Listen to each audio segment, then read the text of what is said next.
بہار بہت ہی خوبصورت خوبرو نوجوان شہزادی تھی۔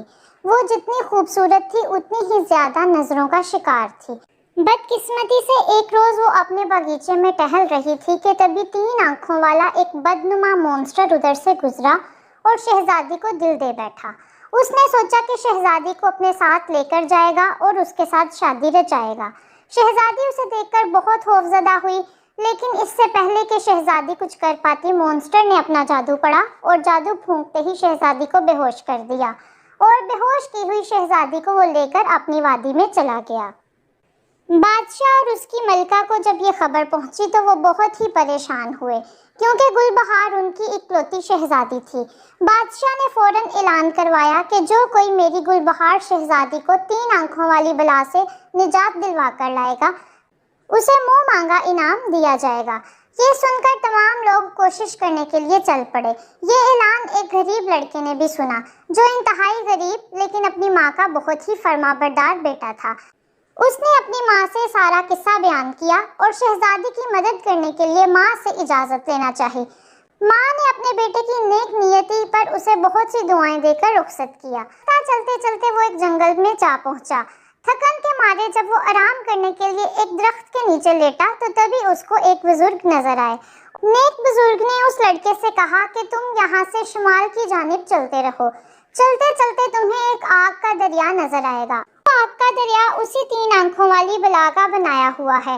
اسے عبور کرنے کے لیے تمہیں ایک جادوئی عقاب کی ضرورت ہوگی، جو تمہیں اپنے پروں پر بٹھا کر دریا کے اس پار لے جائے گا۔ لیکن اس کے لیے تمہیں راستے میں جتنے کنکر جمع کر سکو کرنے ہوں گے، اور وہ سارے کنکر چپ چاپ اس عقاب کے آگے ڈال دینا۔ لڑکا یہ سن کر حیران تو ہوا، لیکن بزرگ کی بات مانتے ہوئے پورا رستہ وہ جتنے کنکر جمع کر سکا کرتا رہا۔ جو ہی اسے آگ کے دریا کے قریب جا کر ایک عقاب پیڑ پہ بیٹھا نظر آیا، اس نے وہ سارے کنکر اس عقاب کے آگے ڈال دیے۔ آنن فانن وہ سارے کے سارے کنکر لذیذ کھانے میں تبدیل ہو گئے۔ عقاب وہ کھانا دیکھ کر بہت خوش ہوا اور اسے کھانے لگا۔ کھانا کھا کر عقاب نے شکریہ بری نگاہوں سے لڑکے کی طرف دیکھا تو لڑکا اس کے اوپر سوار ہو گیا۔ وہ عقاب اس کو اڑاتا ہوا لے کر دریا کے اس پار چلا گیا۔ تبھی لڑکے کو دور سے ایک خوبصورت سا محل نظر آیا۔ لڑکا قریب پہنچا تو دیکھا کہ وہ 3 آنکھوں والی بلا کا محل تھا اور شہزادی ایک طرف بیٹھی قید رو رہی تھی۔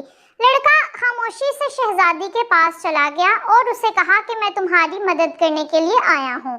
گل بہار شہزادی لڑکے کو دیکھ کر بہت خوش ہوئی اور اسے بتانے لگی کہ 3 آنکھوں والا مونسٹر ابھی تھوڑی دیر تک واپس آ جائے گا اور وہ مجھے کہہ کر گیا ہے کہ وہ آج میرے ساتھ ہر حال میں شادی کر لے گا۔ صرف ایک صورت میں میری اس مونسٹر سے جان بچ سکتی ہے، اگر تم اس مونسٹر کو مار ڈالو تو۔ اسی محل کے تہہ خانے میں ایک کالا صندوق ہے۔ اس صندوق میں ایک چھوٹا سا ڈبہ ہے۔ اس ڈبے کے اندر مور کا ایک پنکھ پڑا ہوا ہے۔ وہ مور کا پنکھ پکڑ کر توڑ ڈالو گے تو یہ 3 آنکھوں والا مونسٹر فوراً مر جائے گا۔ لڑکا یہ سنتے ہی جلدی سے اس محل کے تہہ خانے کی طرف چلا جاتا ہے اور جا کر وہ اندھیر نگری میں کالا ڈبہ اور وہ صندوق ڈھونڈنے لگتا ہے۔ جلد ہی اسے وہ صندوق اور کالا ڈبہ مل جاتا ہے۔ لڑکا اس میں سے جلدی سے مور کا پنکھ نکالتا ہے اور اسے توڑ دیتا ہے۔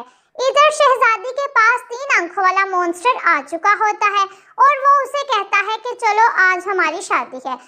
لیکن تہہ خانے میں مور کا پنکھ توڑنے کی وجہ سے مونسٹر کی جان نکلنے لگتی ہے۔ وہ گھبراتا ہے اور تڑپنے لگتا ہے۔ اسے سمجھ نہیں آتی کہ اس کے ساتھ کیا ہو رہا ہے اور دیکھتے ہی دیکھتے مونسٹر وہیں کا وہیں ڈھیر ہو جاتا ہے۔ مونسٹر کے مرتے ہی وہاں پر نہ تو کوئی محل رہتا ہے، نہ ہی مور کا پنکھ اور نہ ہی کوئی تہہ خانہ۔ لڑکا اور شہزادی ایک دوسرے کو دیکھ کر بہت خوش ہوتے ہیں۔ لڑکا اس شہزادی کو اپنے گھوڑے پر بٹھاتا ہے اور واپس محل کی طرف لے آتا ہے۔ بادشاہ اور ملکہ شہزادی کو دیکھ کر بہت خوش ہوتے ہیں اور اس لڑکے اور شہزادی کی شادی کر دیتے ہیں۔ یوں نیک لڑکے کو اپنی ماں کی خدمت کرنے کا اتنا اچھا صلہ ملتا ہے کہ وہ ایک شہزادی کا شہزادہ بن جاتا ہے اور ہمیشہ ہمیشہ کے لیے خوشحال زندگی گزارنے لگتا ہے۔ پیارے ساتھیوں، اگر آپ مزے کی کہانیاں سننا چاہتے ہیں تو کوکوز پلانٹ کو زیادہ سے زیادہ لائک، شیئر اور سبسکرائب کریں۔